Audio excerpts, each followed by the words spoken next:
வாழ்க்கை இது மிகவும் அற்புதமானது, வினோதமானது. இந்த பிரபஞ்ச வெளியில் நாம் ஒவ்வொருவரும் ஒரு புள்ளி அளவு கூட இருக்க மாட்டோம். ஒவ்வொருவருடைய வாழ்க்கையும் ஒவ்வொரு விதமாக நகர்ந்து கொண்டு செல்கின்றது.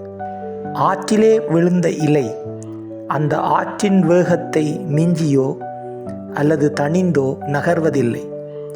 ஆறு செல்கின்ற அதே வேகத்தில் அந்த இலையும் நகர்ந்து செல்லும். பறவையின் உடலிலிருந்து விடைபெறுகின்ற இறக்கை ஒன்று காற்றின் வேகத்திலே மிதந்து தவழ்ந்து செல்லும். மனித வாழ்க்கையும் இயற்கையின் ஓட்டத்தோடு இருந்துவிட்டால் ஆரோக்கியமானதாக இருக்கும்.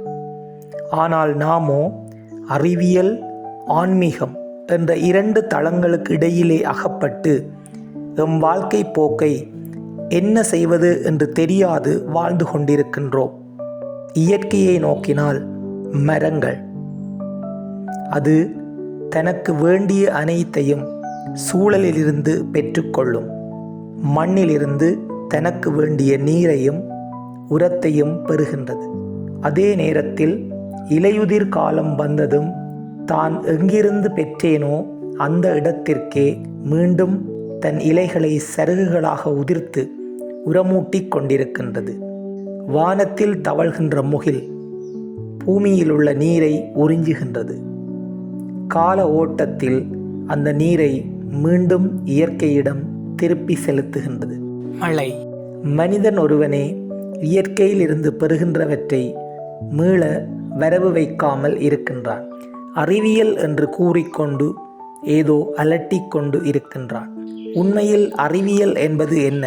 புறத்தே ஒன்றை நோக்கி தேடிச் செல்வது, ஒன்றில் இருப்பதை தேடுவது அல்லது புதிதாக ஒன்றை தேடிக்கொள்வது.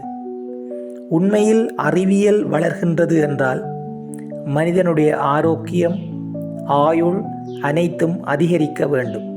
உண்மையை பார்த்தால் நோய்களின் எண்ணிக்கையும் மருந்துகளின் எண்ணிக்கையுமே அதிகரிக்கின்றது. அன்று 100 வயது வரை வாழ்ந்த மனிதனின் ஆயுள் இன்று படிப்படியாக குறைந்து கொண்டே வருகின்றது. அப்படியென்றால் அறிவியல் எங்கு நோக்கி செல்கின்றது?